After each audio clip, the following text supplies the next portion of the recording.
पहिल्यांदा आराधना का सांगितली हो, काय कारण आहे? तर आद्य शंकराचार्यांनी सांगितलं, अरे तुझ्या शरीरात गणपती आहे, तो तुला दिसला का कधी? म्हणून इथं आपण देहदेवाचे मंदिर पुन्हा येतो बघा. तुझ्या शरीरात गणपती आहे, तो तुला कधी दिसला का? कुठे आहे तो?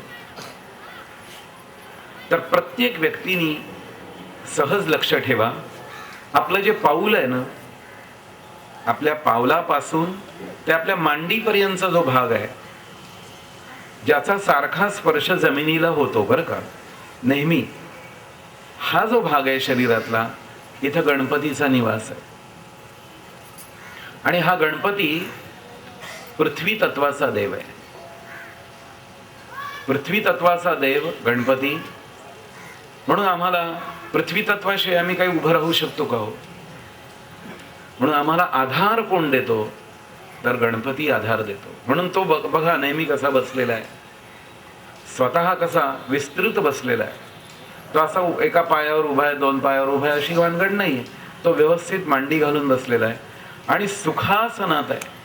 म्हणजे तो आम्हाला सुख प्रदान करतो, सुखासन प्रदान करतो. असा जो गणपती आहे हा आमच्या या भागामध्ये आहे, पावलापासून मांडीपर्यंत. आणि या ठिकाणी पृथ्वी तत्व त्याचा निवास आहे. म्हणून त्यांनी सांगितलं की पृथ्वी तत्वाची आपण प्रतिवर्षी जी पूजा करतो ना, भाद्रपद महिन्यामध्ये मातीचा गणपती घरी आणून का पूजा करतो त्याची? तर सगळे पूर्वीची जे आपण लोक राहत होतो ते नदी काठी राहायचो. नदीला पाणी आलं, पूर आला की पहिली जी माती येते ना, म्हणजे नवीन गाळ माती येते, त्यातलीच माती आम्ही घरी घेऊन यायचो. त्या मातीलाच आकार दिला. हेरंबाय नमः म्हणून ती माती घेतली, वक्रतुंडाय नमः म्हणून त्याला आकार दिला आणि श्रीमन महागणाधिपतये नमः म्हणून त्याची पूजा केली. झालं गणपतीचं बसवून झालं. 1.5 दिवसाचा गणपती असायचा पूर्वीचा. ही पृथ्वी तत्वाची पूजा आहे. संपूर्ण पावसाळा सुरू झाला की आम्ही पृथ्वी तत्वाची पूजा करायला लागतो. आषाढ महिन्यात पहिल्यांदा आम्ही बेंद्राच्या वेळी पहिल्यांदा मातीचे बैल केले. खऱ्या बैलांची केलीच पाहिजे पूजा, पण आम्ही मातीच्या बैलांची पूजा केली घरोघरी. श्रावणामध्ये आम्ही मातीच्या नागांची पूजा केली आणि त्यानंतर भाद्रपद महिन्यामध्ये आम्ही गणपतीची पूजा केली. ही मातीची पूजा आहे, पृथ्वी तत्वाची पूजा आहे. सुरुवात ही पृथ्वी तत्वातून आहे. आम्ही पृथ्वीवर उभे आहोत म्हणून पृथ्वी तत्वाची आम्ही पूजा करतो. आणि त्याच वेळी आमची श्रद्धा, भक्ती, प्रेम जे जे काही आहे ते त्या पृथ्वीला समर्पित करून, गणपतीच्या रूपाने समर्पित करून त्याचं विसर्जन पुन्हा पाण्यात करतो. आमच्या खालचं जे गाव असेल त्या गावामध्ये आमची भक्ती अशी वाहत वाहत जाते. आमचं प्रेम आहे ते तिथं जातं आणि पाण्यातून ते प्रत्येकाच्या पोटात जातं बरं का. म्हणून पहिली प्रार्थनेचा श्लोक कुठला दिला तर वक्रतुंड महाकाय, त्या गणपतीची आराधना, प्रार्थना ही सांगितली. माझ्या इथंच आधी यापूर्वी माझेच मित्र खळदकर येऊन गेले ते बघा, आणि त्यांनी पंचमहाभूतांची किंवा पंचायतनाची पूजा आम्हाला सांगितली. थोडक्यात हीच गोष्ट पण वेगळ्या पद्धतीने आहे.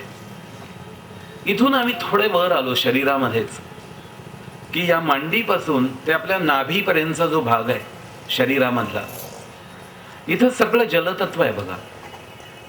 आपण सगळेजण जे काही अन्न सेवन करतो, पाणी पितो, द्रवरूप ज्या ज्या गोष्टी घेतो, त्यातला पाण्याचा जो भाग आहे हा कुठे येतो शरीरात?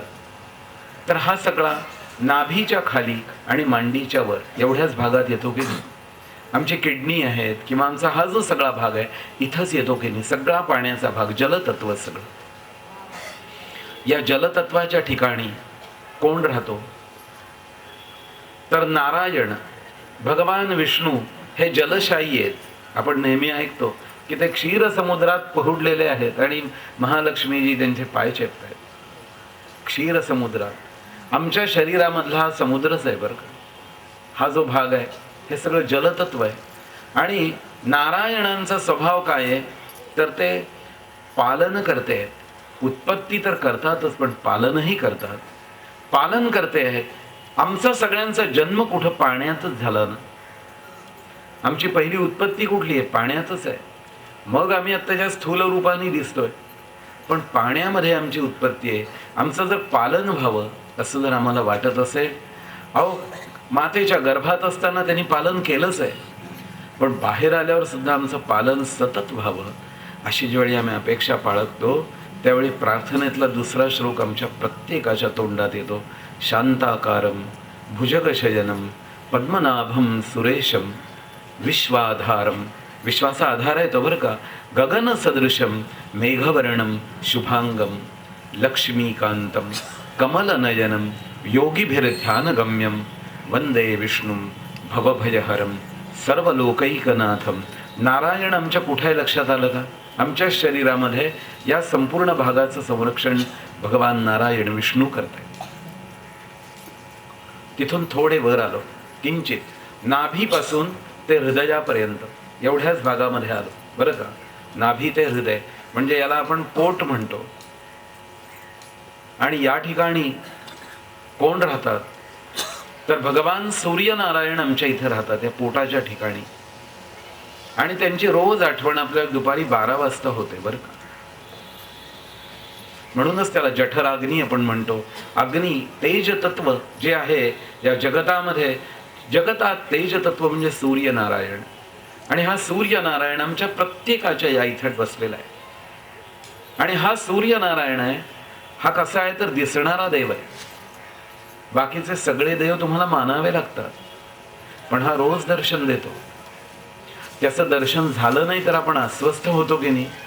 की म्हणजे रोज तो येतोच, प्रश्नच नाही, पण अस्वस्थ होतो म्हणजे केव्हा की आभाळ आलंय, एक 8 दिवस सूर्यदर्शन झालं नाही, सतत पाऊस पडत राहिला तर माणूस अस्वस्थ होतो. काय चाललंय? आजारी पडायची वेळ येते. का तर तो दिसणारा देव आहे, तो दिसेना असा होतो, म्हणून ही गोष्ट होते. हा 24 तास काम करणारा देव आहे बरं का. हा कधीच उगवत नाही, कधीच मावळत नाही. मावळणं किंवा उगवणं हा भ्रम आहे. तो इथं मावळलेला दिसला तरी तो अमेरिकेत असतो, इथं मावळलेला दिसला तरी लंडनमध्ये असतो, म्हणजे तो पृथ्वीच्या दुसऱ्या भागात असतो.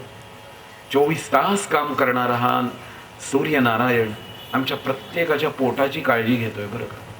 आम्ही जे जे काही खातोय चांगलं खायला पाहिजे बरं का, पण त्या सगळ्याचं पाचन करायचं काम जो जठराग्नी करतो, इथे सूर्यनारायण राहतो.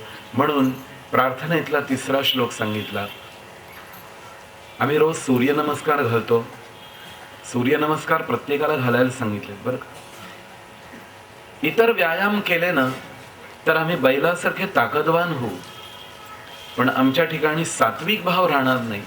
म्हणून सात्विक भाव मिळवण्याकरता सूर्यनमस्कारच घातले पाहिजेत. नमस्कार प्रियो भानू, सूर्याला नमस्कार प्रिय आहे. म्हणून सूर्यनारायण जो आहे तो, त्याला हात जोडतो ज्यावेळी आम्ही. ध्येय सदा सवितृमंडल मध्यवर्ती नारायण सरसिजा सरसन्निविष्टः केयूरवान मकर कुंडलवान किरीटी हारी हिरण्मयवपुर धृत शंख चक्रः. सूर्याची रोज आपण नित्य प्रार्थना केली तर आम्हाला काय मिळतं? सूर्याकडून आपल्याला 6 गुण प्राप्त. तसेच यश, कीर्ती, तेज, आयुष्य, आरोग्य आणि आत्मविश्वास हे 6 गुण आपल्याला सूर्याकडून रोज प्राप्त होतात बरं का. सूर्याचं एक नाव आहे, जेव्हा सूर्य नमस्कार आम्ही घालतो तेव्हा पहिलं नाव आहे मित्र.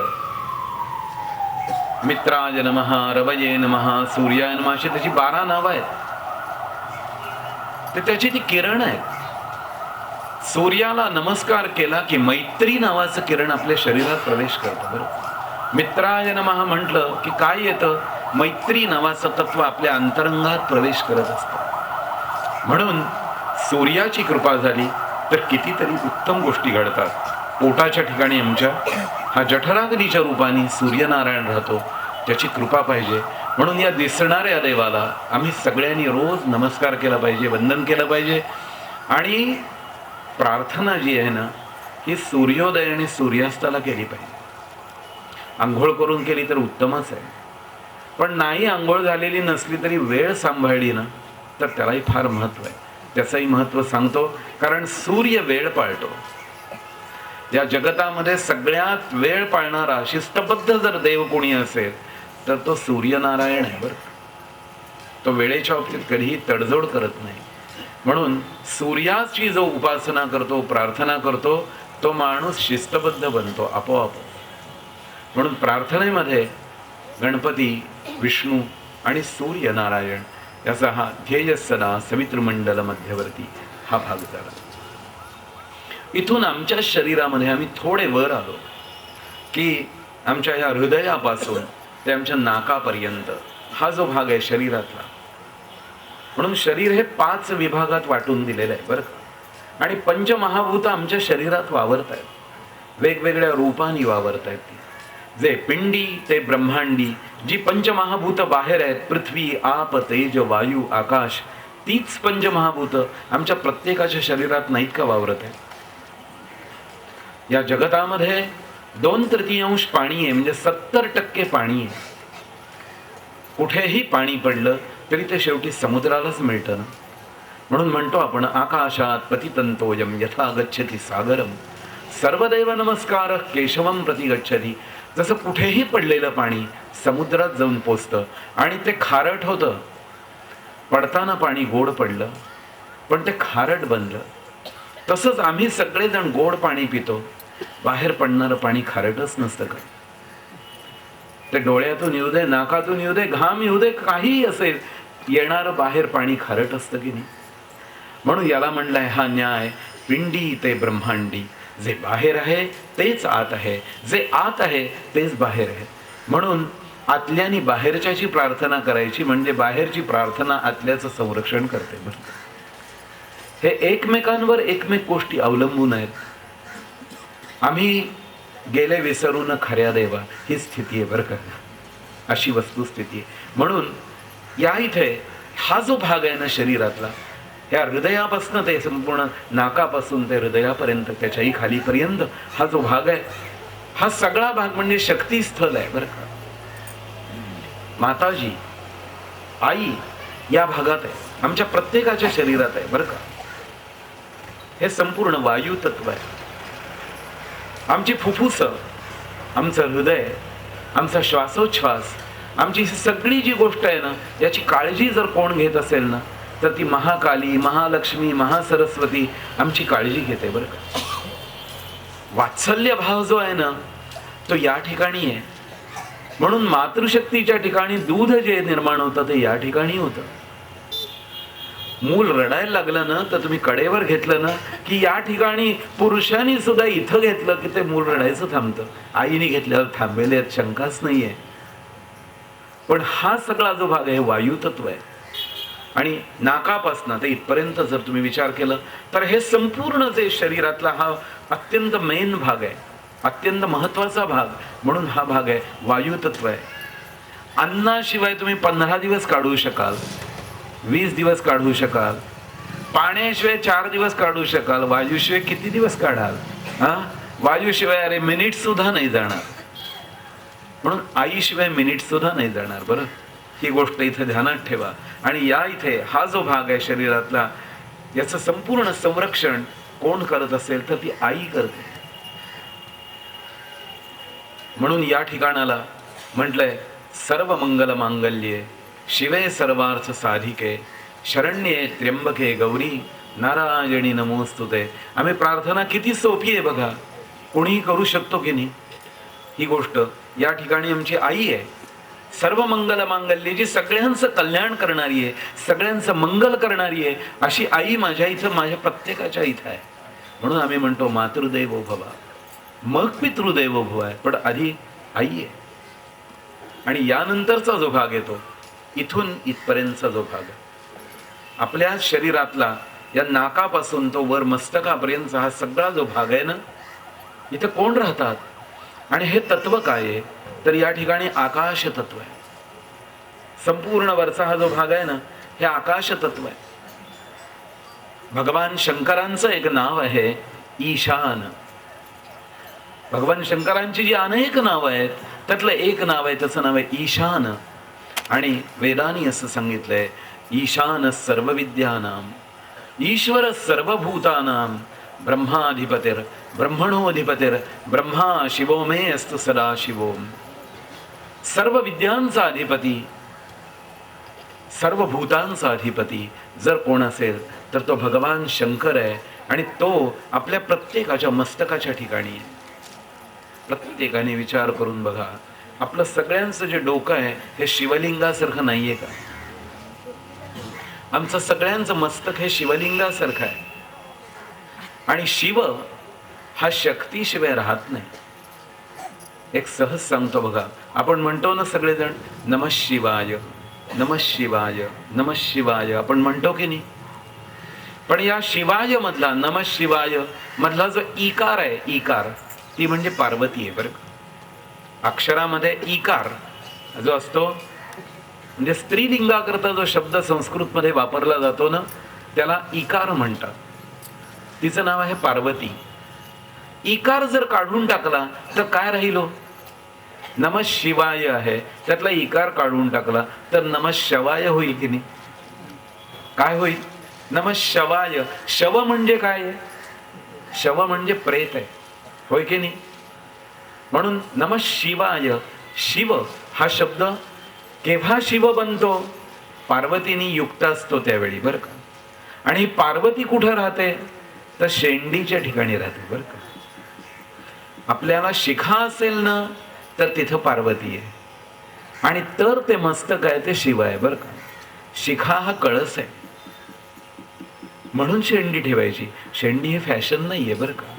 आम्ही प्रत्येकाने ठेवली पाहिजे. का ठेवली पाहिजे? तर ती पार्वती आहे. ती पार्वती कशी आहे तिचं सांगतो वर्णन. ऊर्ध्व केशी विरूपाक्षी मांस शोणित भोजने तिष्ठ देवी शिखा बंधे चामुंडे एही अपराजिते. तिचं नाव चामुंडा आहे बरं का. आणि ती ऊर्ध्व केशी हे विरूपाक्षी, दिसायला अशी भयानक आहे. महाकाली बघितली का कलकत्त्याची कशी दिसते? ती शिखेमध्ये राहते बरं काही.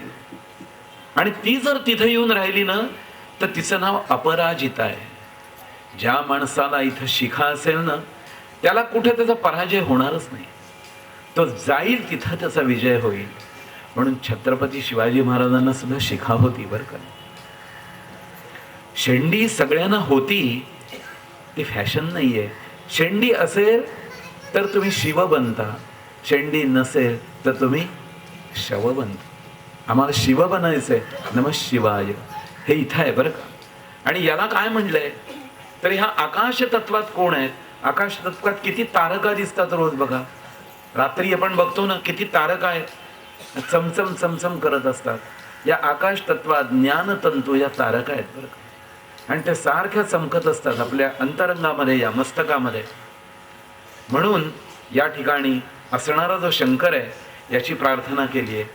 ध्यायेन नित्यम महेशम रजतगिरिनिभम चारुचंद्रावतंसम रत्नाकल्पोज्ज्वलांगम परशुमृगवरा भीतिहस्तं प्रसन्नं पद्मासीनं समन्तात् स्तुतममरगणैर् व्याघ्रकृत्तिं वसानं विश्वाद्यं विश्ववन्द्यं निखिलभयहरं पंचवक्त्रं त्रिनेत्रं.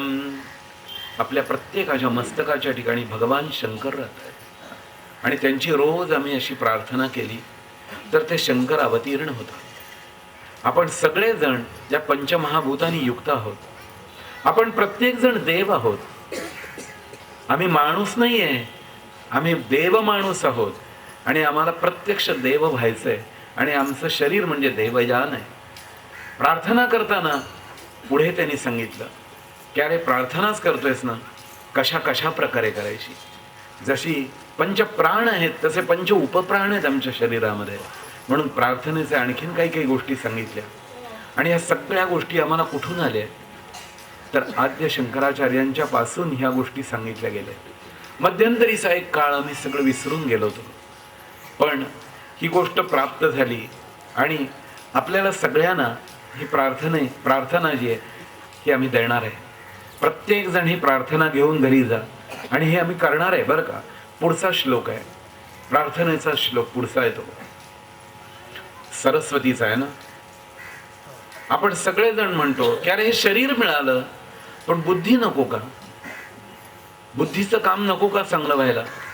आम्हाला आज रोजची समस्या अशी आहे, आमची मुलं अभ्यासच करत नाही, त्यांना एकाग्रताच प्राप्त होत नाही. आम्ही काय करायला पाहिजे ते करत नाही, काय नको करायला ते करतो. या गोष्टी आता उलट्या पालट्या होत चालल्या आहेत. याला एकमेव कारण आहे, सरस्वतीचा आमचा आश्रय निघून गेलेला आहे. भगवद्गीतेमध्ये म्हटलंय ना की विद्या कोणची आहे, अध्यात्म विद्या विद्यानं. सगळी माणसं गेले विसरून खऱ्या देवा. अध्यात्म विद्या विसरले आणि बाकी सगळ्या विद्यांच्या मागे लागले. आमचा मुलगा काय व्हावा असं वाटतो, काय की माझा मुलगा डॉक्टर व्हावा, माझा मुलगा वकील व्हावा. तेव्हा किती खोटं बोलला तरी चालेल बरं का, पण त्याचं एक उद्दिष्ट असलं पाहिजे की धन मिळवायचे, पैसे मिळवायचे. पण खरं धनच जर आम्ही विसरून गेलो तर काय उपयोग. जसं काल सांगितलं ना की दानाचं महत्व सांगत होते. अरे दानाला सुद्धा 4 आहेत मार्ग. आम्हाला मिळणारा प्रत्येक रुपया आहे त्याला 4 वाटेकरी आहेत.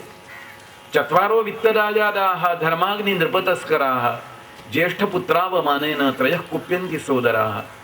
आपल्याला मिळणाऱ्या प्रत्येक रुपयाचे 4 वाटेकरी आहेत बरं का. हे 4 भावंड आहेत. थोरला भाऊ म्हणजे धर्म आहे बरं का. म्हणजे काल तुम्ही 10% सांगितलं, मी 4 सांगतोय बरं का. बरं का, धर्म हा एक भाग आहे. तो जर नाही केला तर उरलेली 3 भावंड घरात शिरतात बरं का. तर दुसरा भाऊ आहे त्याचं नाव अग्नी आहे बरं का. तो रोगाग्नी, कामाग्नी, क्रोधाग्नी, व्यसनाग्नी म्हणून घरात शिरला तर घराचा सगळं घर उजाडून टाकतो. तो वाचला तर तिसरा अग्नी म्हणजे राजा, तो टॅक्सच्या रूपाने घरात शिरतो बरं का, सगळं घेऊन जातो. आणि तो नाही आला तर चौथा अग्नी म्हणजे चोर आहे बरं का. ही 4 भावंड आहेत. आणि चोर आहे हा बाहेरून येतो हा आमचा गैरसमज आहे बरं का. चोर घरात सुद्धा उत्पन्न होऊ शकतो, कारण तांदूळात पोरकिडे बाहेरून नाहीत येत, ते तिथंच निर्माण होतात.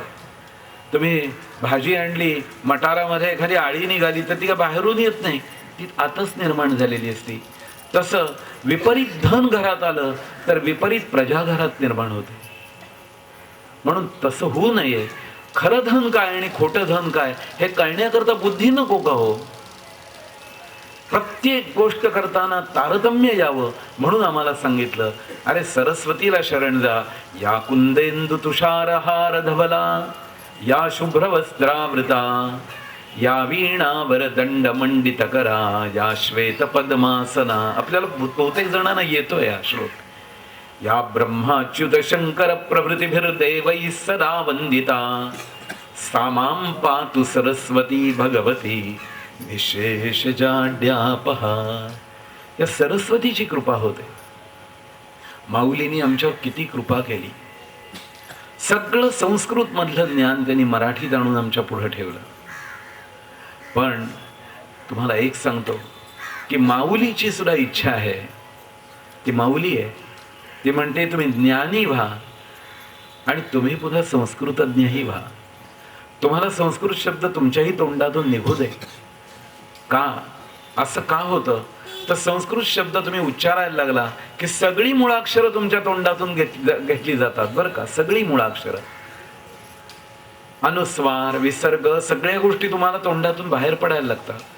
आणि त्यामुळे आमची सगळ्यांची वाणी जी आहे त्यात गोडवा आणि शुद्धी हे दोन्ही गोष्टी प्राप्त होतात. म्हणून प्रार्थना आसे तू हिमाचल सगळेजण आम्ही करू शकतो.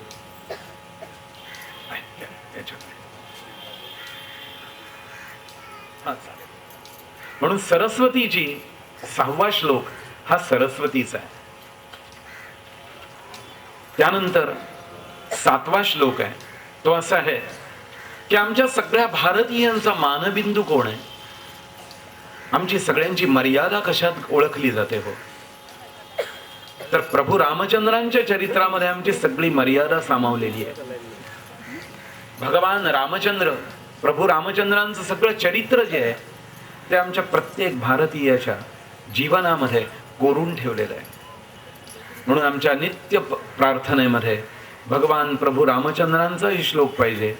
म्हणून दक्षिणे लक्ष्मणो यस्य वामे तु जनकात्मजा पुरतो मारुतिर्यस्य तम वंदे रघुनंदनम. जे आमच्या जीवनामध्ये सीतामाई पण येऊ दे, हनुमान पण येऊ दे, लक्ष्मण पण भाऊ येऊ दे आणि प्रभू रामचंद्रही येऊ दे.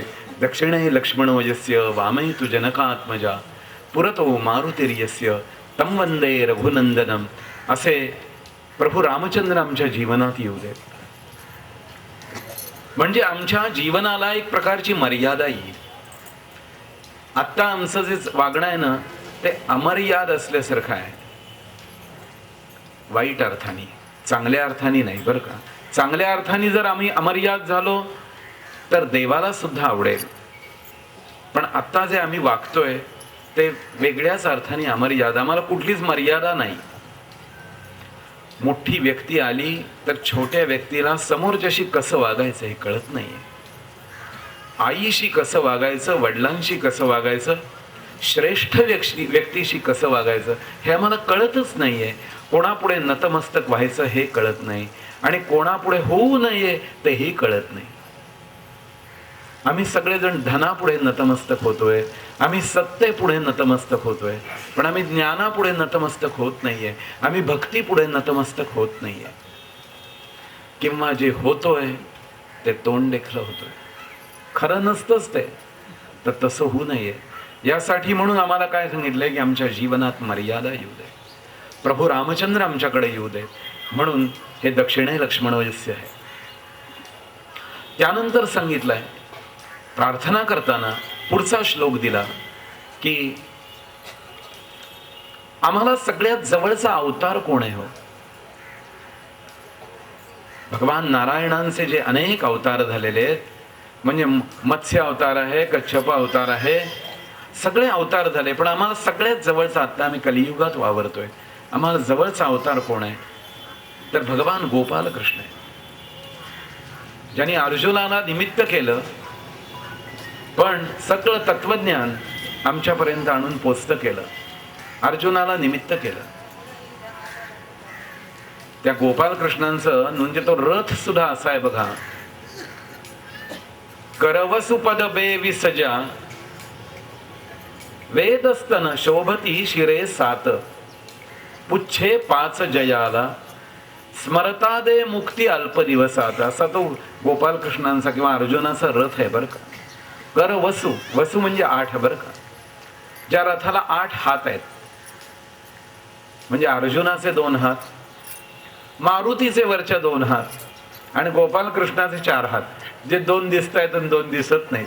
कर वसु पदबे विसजा, ज्या रथाला 22 पाय आहेत, 4 घोडे आहेत त्यांचे 16 पाय आणि हे 3 जण आहेत त्यांचे 6 पाय.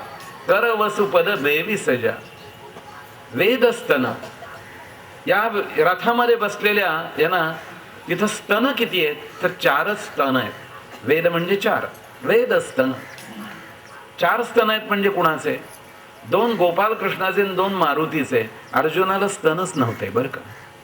अर्जुनाला पूर्ण पुरुष मानलं जायचं, ज्याला नर, पूर्ण नर म्हटलं जातं, ते घोड्याला मानलं जातं बरं का. घोड्याला स्तनाचं चिन्ह नसतं बरं का. बाकी सगळ्या प्राण्यांना असतं पण घोड्याला नसतं, म्हणून त्याला पूर्ण नर म्हटलंय. आणि असा पूर्ण नर कोण होता तर अर्जुन होता. त्याला तिथं चिन्ह नव्हती, म्हणून वेदस्तन, गोपाल कृष्णन मारुती या दोघांचे बरं का. वेदस्तन शोभती शिरे 7, 7 मस्तक, म्हणजे बघा 4 घोड्यांची 4 आणि या तिघांची 3, म्हणजे 4 आणि 3 7.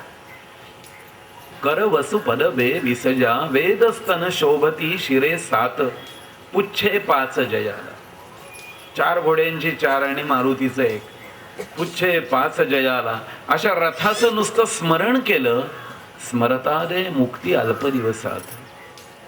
त्याचं नुसतं स्मरण केलं तरी थोड्या वेळात तो तुम्हाला मुक्ती देतो. असा जो गोपाल कृष्ण आहे याचं स्मरण नको का करायला? आम्हाला रोज नको का करायला? म्हणून वसुदेव सुतं देवं कंस चाणूर मर्दनम देवकी परमानंदम कृष्णं वंदे जगद्गुरु. कृष्ण हा जगद्गुरु आहे, म्हणून त्याचं आम्हाला स्मरण रोज केलं पाहिजे. रोज प्रार्थनेमध्ये ही गोष्ट एक आलेली. त्यानंतर कोण येतात हो आमच्या रोजच्या जीवनात आम्हाला रोज आठवण येते, तो कोण आहे? तर तो म्हणजे मारुती आहे, हनुमान. मनोजवम मारुततुल्य वेगम जितेंद्रियम बुद्धिमतां वरिष्ठम वातात्मजम वानरयूथ मुख्यम श्रीरामदूतम शरणम प्रपद्ये. बघा, प्रत्येक गावात मारुतीचं देऊळ असतं. मारुतीशिवाय ते गाव पूर्ण होत नाही. मारुती पाहिजेच. आम्हाला अत्यंत जवळचा आहे तो. कारण याचं कारण आहे, मारुती हा 11 रुद्रांचं प्रतीक आहे बरं का. 11 रुद्र त्यांचं प्रतीक म्हणजे कोण जर असेल तर मारुती आहे. त्याच्या ठिकाणी इतकी शक्ती आहे. असं झालं, रामायण सुरू झालं. आता रामायण सुरू होत आहे अशा वेळची गोष्ट. भगवान शंकर म्हणले पार्वतीला, मला पृथ्वीवर जायचंय. ते म्हणले, जा, काय काम आहे तुमचं? नाही नाही म्हणले, मी तिथं अवतार घ्यायला जाणार आहे.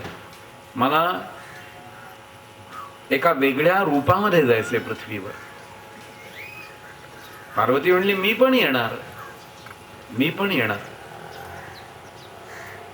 शंकर म्हटले, बाई ग, तू काही येऊ नकोस.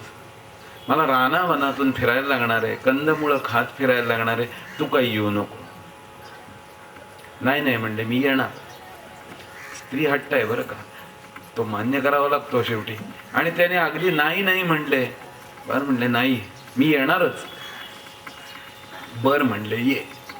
आणि म्हणून पृथ्वीवर अवतीर्ण झालेला हनुमंतांचा जो अवतार आहे म्हणजे भगवान शंकर आहेत. आणि हनुमंतांची शेपटी म्हणजे पार्वती आहे बरं का, लक्षात घ्या. मगाशी आपण म्हणत होतो ना, इकार पार्वती, तो तसा आहे प्रकार. शेपटी नसेल तर वानराला 2 पावलं सुद्धा टाकता येणार नाही. शेपटी असेल तर तो उड्डाण करू शकतो. म्हणजे शक्ती विना शिव हा आहे, हा शव होतो बरं का. म्हणून मारुती जे आहेत, मारुती राय आहेत, यांनी दास्य भक्ती काय आहे याचा आदर्श निर्माण केलेला आहे. सेवा काय असते, सेवेचे फळ काय असतं हे त्यांनी दाखवून दिलेलं आहे.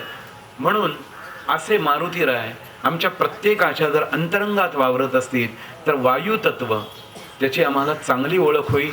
वायूतलं प्रदूषण काढून टाकायचं सामर्थ्य मारुतीमध्ये आहे.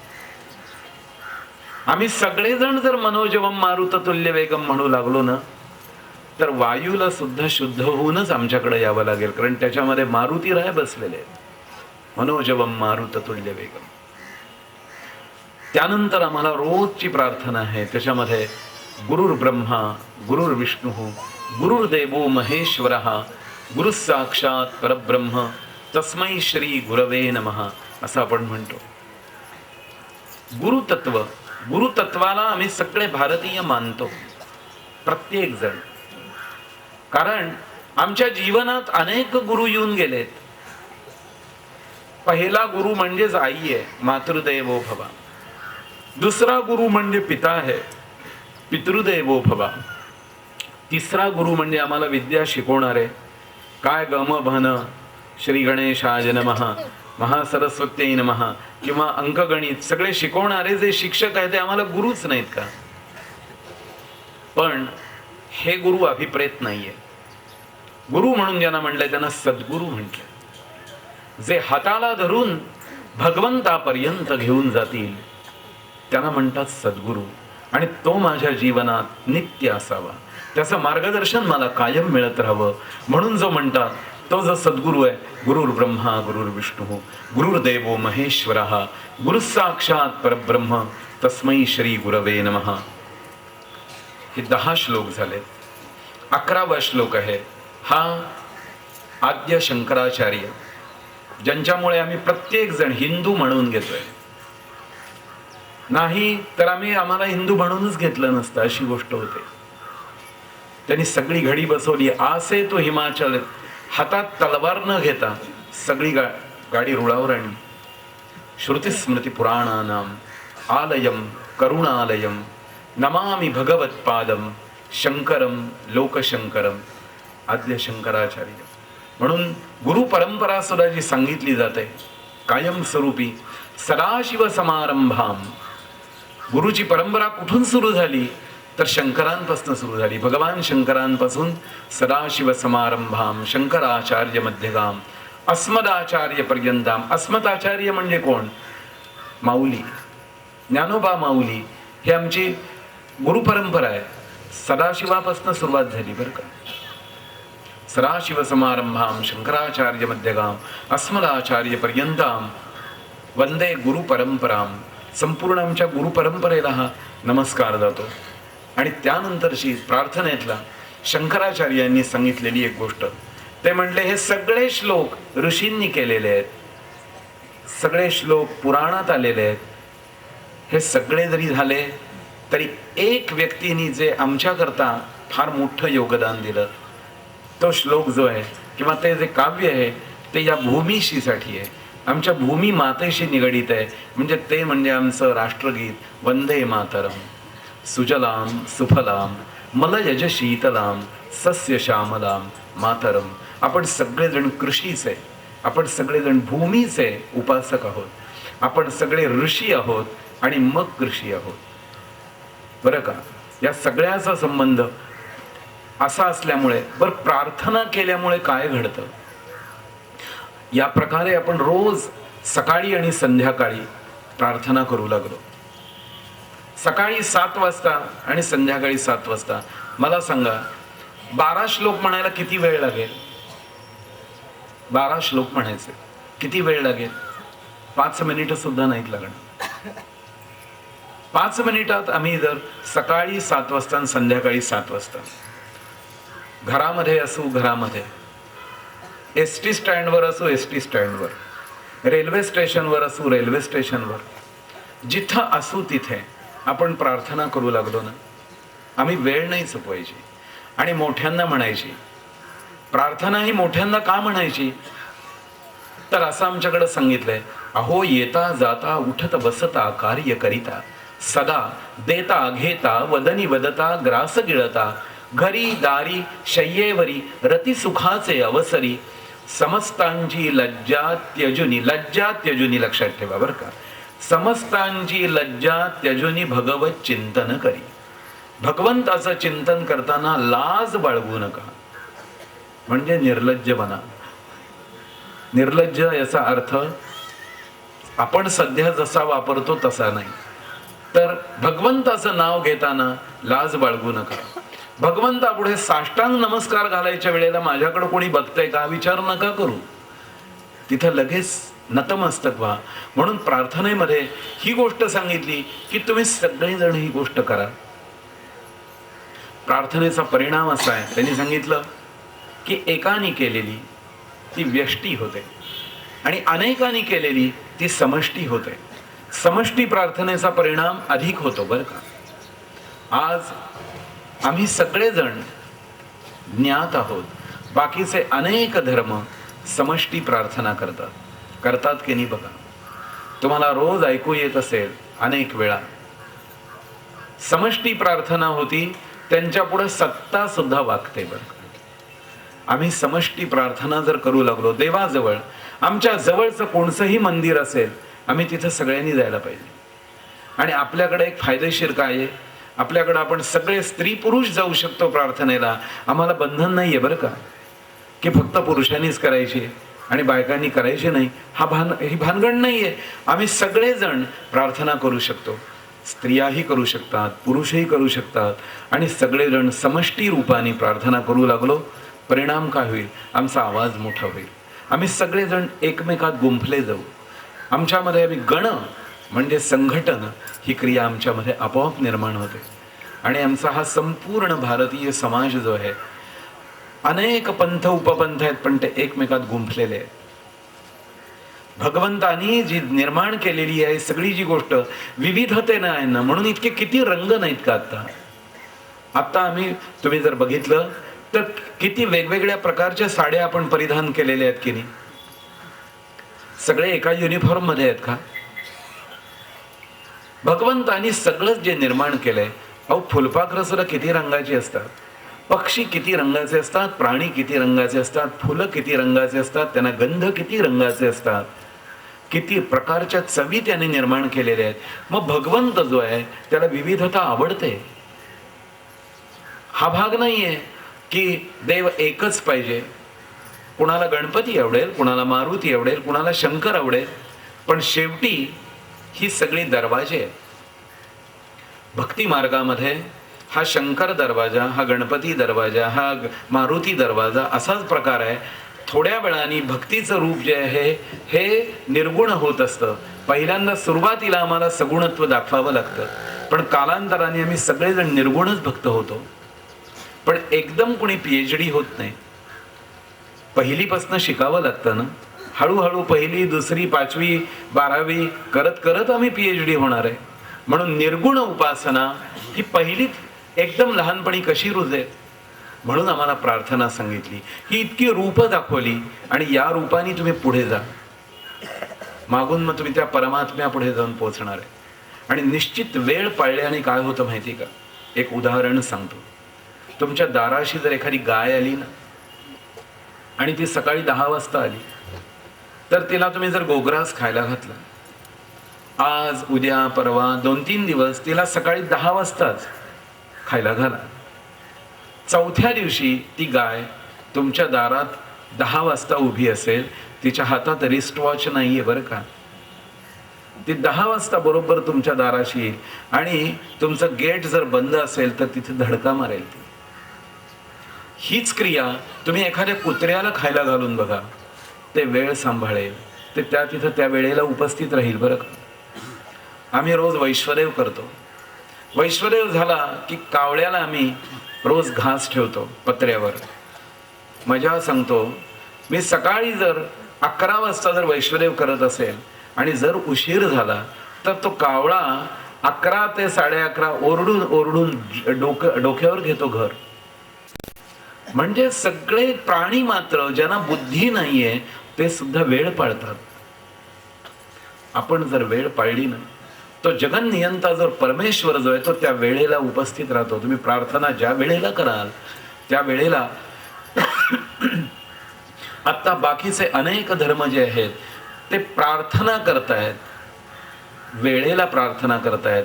कदाचित प्रार्थनेत अर्थ किती आहे माहिती नाहीये, पण प्रार्थना वेळेत करण्याला महत्व आहे. निश्चित वेळ जर आपण पाळू लागलो तर आपोआप या शरीराचं देवयान व्हायला उशीर लागणार नाही आणि संपूर्ण समाज जो आहे तो असा वर येईल. आज आपल्याला सांगावं लागतं, अरे अमुक गोष्ट खाऊ नको, अमुक गोष्ट पिऊ नको, असं वागू नको, तसं वागू नको. आपल्याला सांगावं लागतं. का तर कुणाचं कुणावर नियंत्रण नाही. एक व्यक्ती हाक मारायला गेला ना तर परमेश्वर येणार नाहीये का? येणार आहे. कोण म्हणतो नाही येणार? तुकोबा रायांच्या बाबतीत तो आला नाही का? माऊलीच्या वेळी तो आला नाही का? त्याच्या भक्तीचं इतकी श्रेष्ठता झालेली होती. पण तुम्हा आमची जी गोष्ट आहे, मी एक व्यावहारिक उदाहरण सांगतो आपल्याला. एक माणूस जर कलेक्टर ऑफिसमध्ये गेला ना त्याचं काम घेऊन, तर तिथल्या क्लार्कला किंवा कोणाला विचारलं, काय कलेक्टर साहेब आहेत का, मला भेटायचं आहे. ते म्हणते, बघा 15 दिवसांनी या, तुमचं काय ते लिहून ठेवा आणि जा. एक माणूस गेल्यावर आहे बरं का. तुम्ही 15 दिवसांनी गेलात ना तर ते म्हणतील, कुठं काय दिलं तर तुम्ही पुन्हा लिहून द्या. पण 10 माणसांचं जर शिष्टमंडळ घेऊन गेलात ना तुम्ही, तर तोच माणूस म्हणेल, हां अमुक दिवशी या, मी तुम्हाला अमुक वेळ देतो. तुमचं काम होईल असं नाही मी म्हणत, किंवा कलेक्टर साहेब सुद्धा भेटतील, तुम्हाला 2 मिनिटं देतील, तुमचं ऐकून घेतील, जा म्हणतील, एवढीच गोष्ट होईल. पण तुम्ही 10,000चा जर मोर्चा घेऊन गेलात ना त्या कलेक्टर ऑफिसवर, तर त्याला बाहेर यावं लागेल बरं का, त्या मोर्चाला सामोरी व्हायला. तसंच भक्तीचं रूप असंच आहे.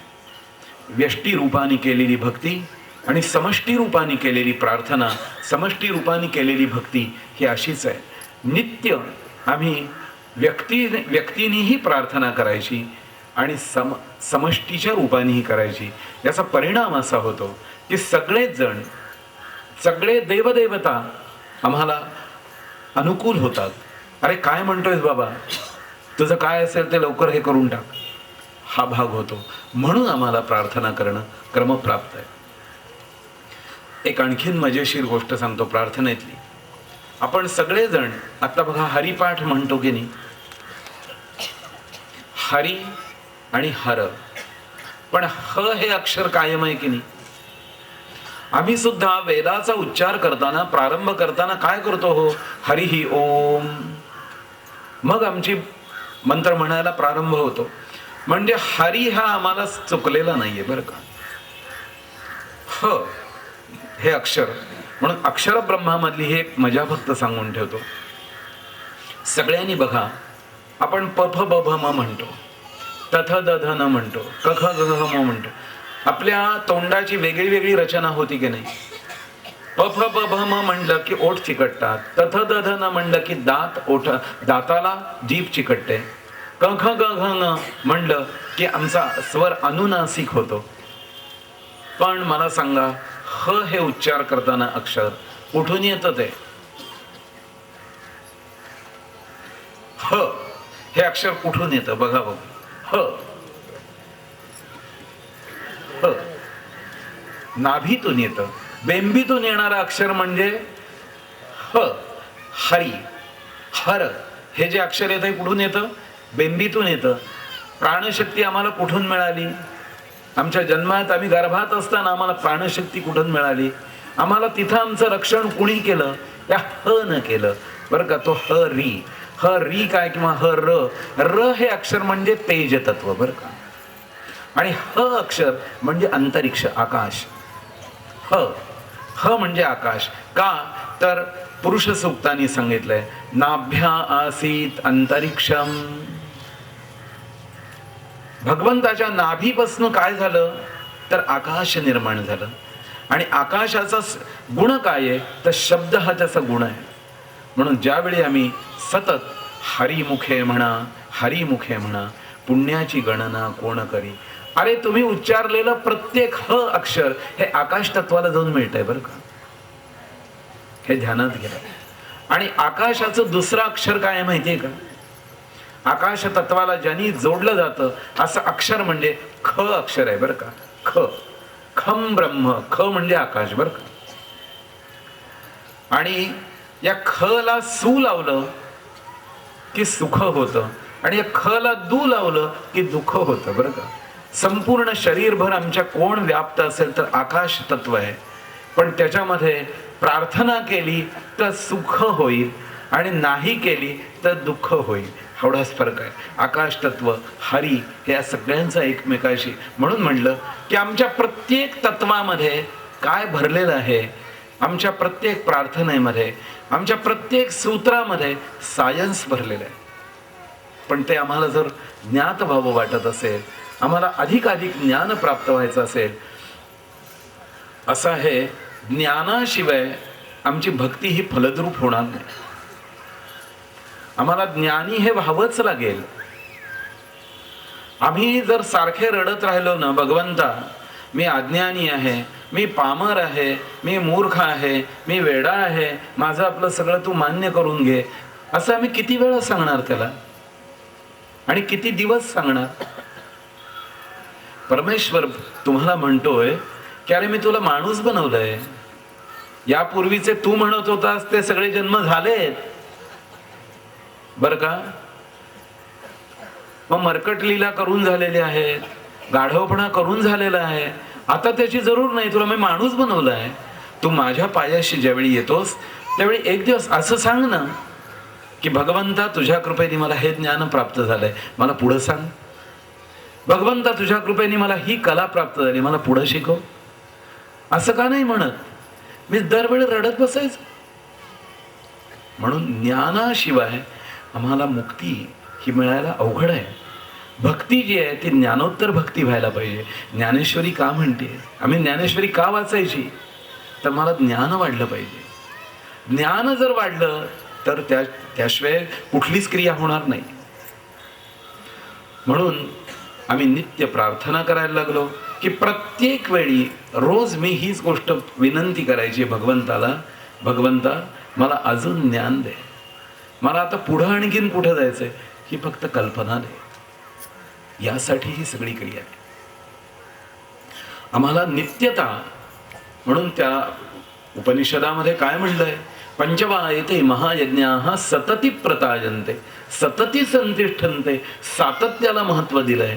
आणि सातत्य जे आहे, आज आपण इथे सगळेजण जमलेलो आहोत, आपण इथं पारायण करतोय, एक वेगळ्या आनंदाचा आपण अनुभव घेतोय. पण हे संपल्यानंतर, हा सप्ताह पूर्ण झाल्यानंतर थांबायचंय का हो? नाहीये. एकतरी ओवी अनुभवावी. रोज आमच्या जीवनात काही ना काहीतरी घडत राहायला नको का?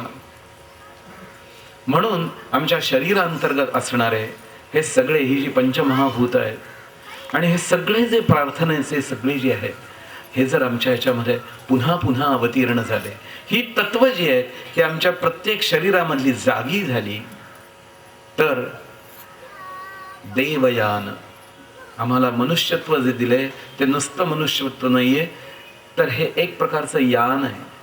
हे तुम्हाला दिलेलं विमान आहे. आणि हे विमान घेऊन मी परमेश्वरापर्यंत जाऊ शकतो. तुकोबारायांचं शरीर हे विमान बनलं, वैकुंठाला जाण्यासाठी शरीररूपी विमान झालं. कसं झालं? पृथ्वी तत्व जलतत्वात गेलं, जलतत्व अग्नितत्वात गेलं, अग्नितत्व वायुतत्वात गेलं आणि वायुतत्व शेवटी आकाश तत्वात विलीन झालं. त्याचं विमान झालं. तुमचं आमचं प्रत्येकाचं शरीर विमान होऊ शकतं. पण केव्हा होऊ शकतं? भांड घासल्याशिवाय चकाकत नाही बरं का. ते रोज घासावं लागतं. आणि घासण्याची प्रक्रिया, त्यालाच म्हणलंय सातत्य. म्हणून आपण सर्वजणांनी नित्य रूपाने प्रार्थना करत राहूया. आणि उच्चारणाचा जो परिणाम आहे, त्यामुळे वाणी शुद्ध होते. या वाणीचं जे कार्य आहे ते काहीतरी उच्चारण्यासाठी नाहीये बरं का. आमच्या संपूर्ण शरीरामध्ये डबल ड्युटी दिलेली जी दोनच अवयव आहेत, नाही तर डोळ्यांनी फक्त पाहायचंय, 2 डोळे आहेत पण फक्त पाहायचंय, 2 कान आहेत फक्त ऐकायचंय, 2 नाकपुडे आहेत पण श्वासच घ्यायचाय, 2 फुफ्फुस आहेत त्यांनी फक्त हवा भरायचं आणि काढायचं काम करायचंय, 2 पाय आहेत त्यांनी चालायचंय, क्रिया एकच आहे, आणि 2 हात आहेत त्यांनी कर्म करायची, क्रिया एकच आहे. पण आमच्या शरीरात असे 2 अवयव दिलेले आहेत की त्यांना अवयव एक आणि ड्युटी 2. त्यापैकी हे तोंड आहे बरं. खाणं आणि बोलणं डबल ड्युटी, आणि लघुशंका आणि प्रजनन ही डबल ड्युटी. बाकी सगळ्यांना सिंगल ड्युटीवाले आहेत. बघा तुम्ही. म्हणून तो कली जो होता ना, कलीला ज्यावेळी त्या इंद्राच्या दरबारात बोलवला, सगळे आले, ते पितांबर नेसून आले, ते मुकुट घालून आले, ते कपडे घालून आले ते, आणि कली जो आला तो नग्न होता हो. आणि एक हात या जननेंद्रियावर आणि एक हात मुखावर असा तो उभा होता. सगळ्यांनी त्याची निर्भत्सना केली. तुला लाज नाही वाटत? अरे आम्ही बघ कसे पितांबर नेसून आलोय, आमचे मुकुट बघ, त्याच्यातले हिरे बघ, माणकं बघ, आणि तुला काही वाटत नाही? तो हसायला लागला. तो म्हणला, आता माझा काळ चालू आहे, मला पाहिजे तसा मी वागेन, मला पाहिजे ती फॅशन मी करीन. मला तुम्ही बोलू शकत नाही. आहे की नाही? आत्ताची वस्तुस्थिती खरोखर आहे की नाही तशी? मला वेगळं सांगा. कलीचं दुसरं रूप काय बघायचं आहे का? कुठल्याही सिटीमध्ये गेला की सगळा कलीचा अवतार दिसतोच आहे. सिटीत कशाला झालं पाहिजे? राजमान्यता प्राप्त टेलिव्हिजनवर दुसरं काय दाखवतं? कलीचं सगळं जे विदारक चित्रच दिसतं ना. पण त्या कलीनी 2 ठिकाणी हात ठेवला होता, मुखावर आणि जननेंद्रियावर. त्यांनी एवढंच सांगितलं, या 2 इंद्रियांना जो संतुलित करेल तो मला जिंकेल. जो वाणीला आणि खाण्याला सांभाळेल ना, जो मधुर वाणीनी बोलेल, मधुर भाषेनी माझी भगवंताची स्तुती करेल, उत्तम संभाषण करेल आणि खरं बोलेल. आणि तोंडामध्ये हे अग्निकुंड आहे बरं. आमचं तोंड जे ना हे अग्निकुंड आहे. उदर भरणं हे जाणीचे यज्ञकर्म, हे अग्निकुंड आहे. ही कचरापेटी नाहीये. इथं काहीही कसं भरून चालेल. इथं जर कचरा टाकला तर विचार कचराच नाही का होणार? आमच्या अंतःकरणात आम्ही काय भरतोय याचा विचार नको का करायला? पण ज्या मुखाने प्रार्थना यायला लागेल ना, त्या मुखामध्ये असलं काही जाणार नाही, चांगलंच जाईल. म्हणून प्रार्थना करायची. आम्ही सगळ्यांनी नित्य प्रार्थना करूया आणि ह्या प्रार्थनेचा प्रसार करू. आम्हाला करायचंय काय दुसऱ्याचा द्वेष करून? कोणचा धर्म कसा वाढतोय, कमी होतोय का जास्त होतोय आम्हाला कोणी सांगितलंय? आम्ही प्रार्थना करायला लागलो ना. मुळात काय सांगितलंय? तुम्ही बलवान व्हा. दुसऱ्यांनी काय केलंय याच्याशी आम्हाला करायचं काही कारण नाही. आम्ही बलवान व्हायला पाहिजे. आम्ही खूप बलवान झालो तर दुसरा आमच्याकडे वाकड्या नजरेने बघूच शकणार नाही. आम्ही बलवान होणं जरुरीचं आहे. आम्हाला करणे लावायला नको आमच्या देवळांवर. इतका समूह येऊ दे की त्यांचाच आवाज खूप पोचेल. काही वेगळे करण्याला पुन्हा वीज पाहिजे ना, कोणी सांगितलंय? पण नित्य प्रार्थना आम्ही सगळेजण करू लागलो तर आपोआप हा विश्वधर्म मुळात जो आहे, आपण ज्यावेळी म्हणतो ना जगद्गुरू, आपल्या तुकोबाराजांना आपण ज्यावेळी जगद्गुरू म्हणतो, ज्यावेळी आपण ज्ञानोबा माऊलीला जगद्गुरू म्हणतो, त्यावेळी त्यांचा संदेश सगळ्या जगात नको का पोचवायला आम्ही? कारण आम्ही सुद्धा त्यांचे पायिक आहोत, आम्ही त्यांचे शिष्य आहोत. त्यावेळी आम्ही सुद्धा गुरु म्हणून घ्यायला लायक आहोत. कारण आमचं शरीर देवयान आहे. माझ्या अंतरंगात माझा गुरु जो आहे तो मला सतत प्रेरणा देत असतो. विवेकानंद ज्यावेळी अमेरिकेत गेले त्यावेळी ते म्हणलेत की माझ्या तोंडानी रामकृष्ण परमहंस बोलत होते. मी नव्हतो बोलत, स्वतः ते बोलत होते. तसं आपण कुठेही जाऊ त्यावेळी माझ्या अंतरंगातला जो हा जगद्गुरू आहे हा बोलवेला मला. म्हणून आम्ही प्रार्थना करायची. प्रार्थनेचं महत्त्व हे असे अनेक प्रकाराने आपण ते नित्य करत राहूया. आजचा आपला प्रश्नोत्तरीचा वगैरे विषय आहे, काही हरकत नाही, ठीक आहे. म्हणून प्रार्थनेच्या बाबतीत सुद्धा का म्हटलंय? आमच्याकडे वेदामध्ये एक शांती म्हटलेली आहे.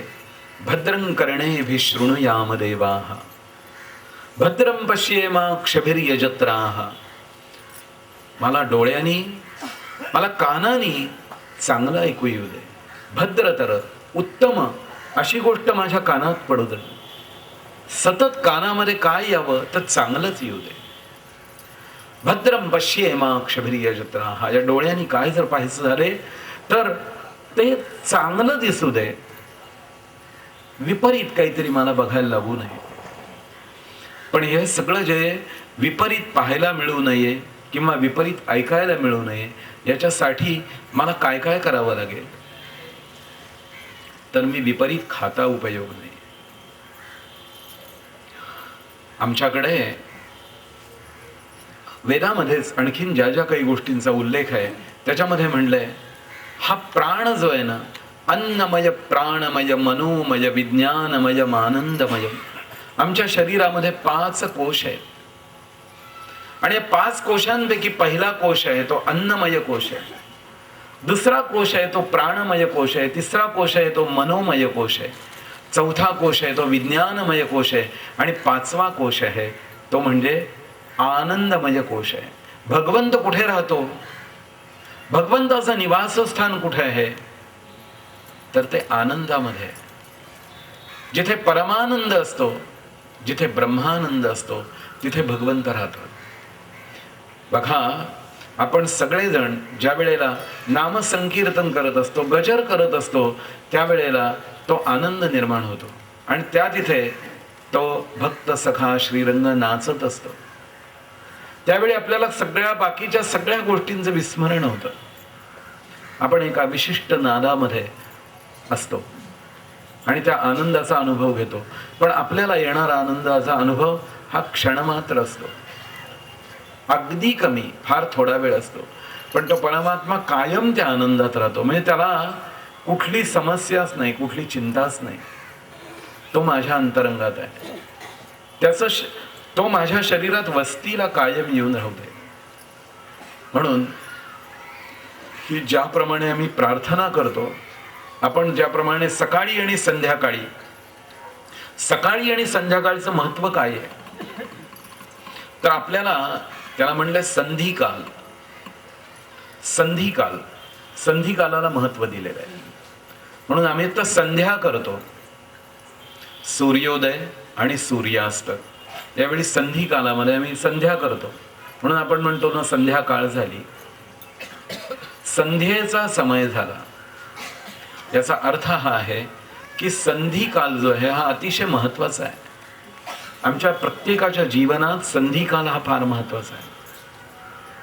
ज्याला संधी साधता येते ना तो भाग्यवान, आणि ज्याला संधी साधता येत नाही तो नशीबवान नाहीये. आलं तर जवळ पण गेलं, पकडता आलं नाही. ही क्रिया म्हणजे संधीमध्ये घडते. म्हणजे संधीचं वैशिष्ट्य काय आहे, संधीचं महत्व काय आहे, एक सहज सांगतो. हा सूर्योदय आणि सूर्यास्त प्रत्यक्षात जर विचार केला तर तो भास आहे. सूर्य उगवतही नाही आणि मावळतही नाही, तो कायम आहे. 24 तास काम करणारा जर कोणी असेल तर तो सूर्य आहे. पण एक मजेशीर गोष्ट सांगतो. सूर्योदय आणि सूर्यास्त, पृथ्वी जी आहे, पृथ्वी आमची आई आहे, माता आहे. पृथ्वीचा पती कोण? पृथ्वीचा पती कोण? आम्ही रोज हात जोडून म्हणतो ना, कराग्रे वसते लक्ष्मी, करमध्ये सरस्वती, करमूले तु गोविंदम, प्रभाते करदर्शनम. पुढचा श्लोक, समुद्र वसनय देवी, पर्वतस्तन मंडले, विष्णुपत्नी नमस्तुभ्यम, पादस्पर्शम क्षमस्वमय. तू विष्णूची पत्नी आहेस. म्हणजे मग विष्णू कोण आणि त्याची पत्नी ही पृथ्वी कोण? याचा जर विचार केला तर सूर्य, त्याला काय लावलंय, नारायण, हाच विष्णू बरं का. सूर्य नारायण हा विष्णू, आणि त्याची पत्नी म्हणजे कोण तर पृथ्वी. ही पत्नी त्याच्या भोवती प्रदक्षिणा मारतीये बरं का. आणि त्याला संपूर्ण प्रदक्षिणा करायला तिला 360 दिवस लागतात बरं का. या पृथ्वीला, सूर्याला प्रदक्षिणा घालायला किती वेळ लागतो तर 360 दिवस लागतात. 365 नाही बरं का, 360च 360च दिवस लागतात. म्हणून भारतीय पद्धती जी वर्ष पद्धती आहे त्यात 360 दिवस दिले. मजा कशी आहे बघा. 12 राशी आहेत, हे सगळे जगाने मान्य केलेले आहेत. मेष, वृषभ, मिथुन, कर्क, सिंह हे ज्योतिष शास्त्रात दिले आहेत. 12 राशी आहेत. या प्रत्येक राशीला 30 अंश आहेत. प्रत्येक राशीचे 30 अंश म्हणजे 12×36 किती झाले 360. पृथ्वी रोज 1 अंश पुढे जाते. हेही सगळ्या जगाने मान्य केलेलं आहे. पृथ्वी रोज 1 अंश पुढे जाते. मग जर असं आहे तर 360 दिवसांचं वर्ष होते, बरोबर आहे की नाही? म्हणून लक्षात ठेवा सगळ्यांनी, आपला वाढदिवस जो आहे ना तो तिथीप्रमाणे साजरा करा, तारखेप्रमाणे नका करू. का तर तुम्हाला मजा सांगतो, जर समजा तुमचा जन्म पौर्णिमेचा असेल ना तर 3 वर्षांनी तुम्ही वाढदिवस अमावस्येला साजरा करा. 365 प्रमाणे 5-5 दिवस पुढे गेलात बघा. पौर्णिमेचा जन्म आणि अमावस्येला वाढदिवस. म्हणून तिथी जी आहे ही जास्त सायंटिफिक आहे. कारण जी तिथी असते, मला तुम्ही सांगा, एक उत्तर देता येतंय का बघा. कोणत्या तारखेला भरती येते समुद्राला? मला सांगा बघू, कोणत्या तारखेला मी विचारतोय बरं का. कोणत्या तारखेला येते हो? तिथीला येते. म्हणून तिथीचं जे वैशिष्ट्य आहे ना, सूर्य आणि चंद्र यांच्या, ज्याला आम्ही पूर्व क्षितिज आणि पश्चिम क्षितिज म्हणतो बरं का. पूर्व क्षितिज आणि पश्चिम क्षितिज आहे पृथ्वीचं कपाळ आहे. आम्ही सगळेजण कुंकू लावतो ना, आम्ही प्रत्येक जण जो तिलक लावतो ना, हे का लावतो? इतर कोणी लावतायत का? आम्ही लावतोय आणि आम्ही लावला पाहिजे. तिलक का लावतो? तर आम्ही सगळेजण पृथ्वी स्वरूपाचे आहोत. आणि त्या पृथ्वीच्या कपाळावर रोज सकाळी आणि संध्याकाळी तिचा पती तिच्या तिलकाच्या रूपाने प्रकट होतो बरं का. आणि तो सोनेरी रंगाचा जो गोळा आहे सूर्यनारायण हा तिलक आहे, हा पृथ्वीचा तिलक आहे. आणि ती तिलक लावते म्हणून आम्ही तिलक लावायचं.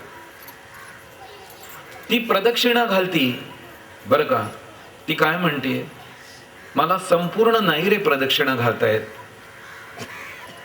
एका दिवसात मला तुला संपूर्ण नाही प्रदक्षिणा घालतायत, पण मला माहिती आहे तू माझ्या आत राहतोयस.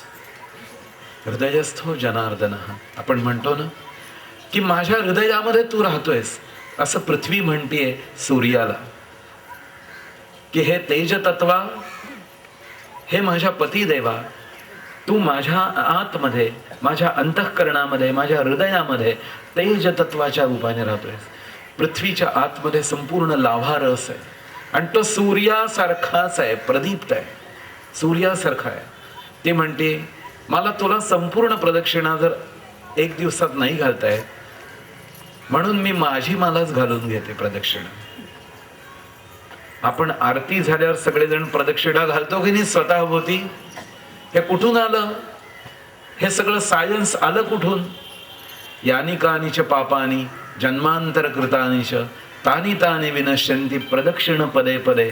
आपण जे आपल्या भोवती प्रदक्षिणा घालतो, मी पृथ्वी आहे, माझ्या आत सूर्य आहे, म्हणून त्या सूर्याला मी प्रदक्षिणा घालते. मी कपाळाला टिळा लावतो, त्याचं कारण काय आहे तर माझ्या कपाळावर तो सूर्यनारायण येतो.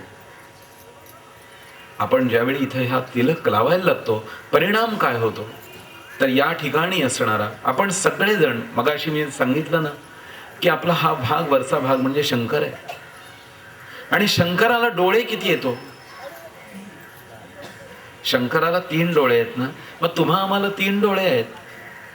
आम्ही सगळेजण 3 डोळे झाले का? या ठिकाणी आपल्या आज्ञाचक्र आहे. आपल्या प्रत्येकाच्या मस्तकाच्या या भागामध्ये आज्ञाचक्र आहे आणि तो आपला 3रा डोळा आहे. पण आमचा हा 3रा डोळा जो आहे हा तिलक न लावल्यामुळे गायब झालाय बरं का. म्हणून तिथं रोज आम्ही तिलक लावलाच पाहिजे.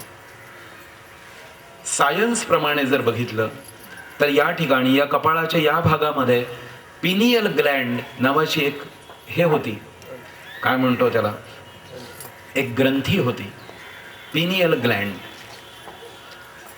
सायन्सवाली माणसं हे जाणतात. पण आज सध्या ही पिनियल ग्लँड ही मोकळी आहे सध्या.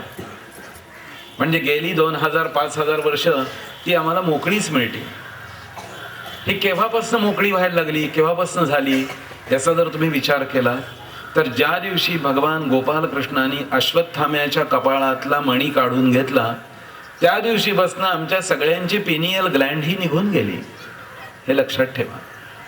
ज्या दिवशी अश्वत्थाम्याने ब्रह्मास्त्राचा प्रयोग विपरीत ठिकाणी केला त्या दिवशीपासून अस्त्रविद्या भगवंतानी इतस्ततः करून टाकली. इकडं तिकडं जोडाजोडी नको. त्याचा विपरीत वापर व्हायला लागला. म्हणून आम्ही जर योग्य वापर करू लागलो तर योग्य गोष्टी आम्हाला प्राप्त होतील.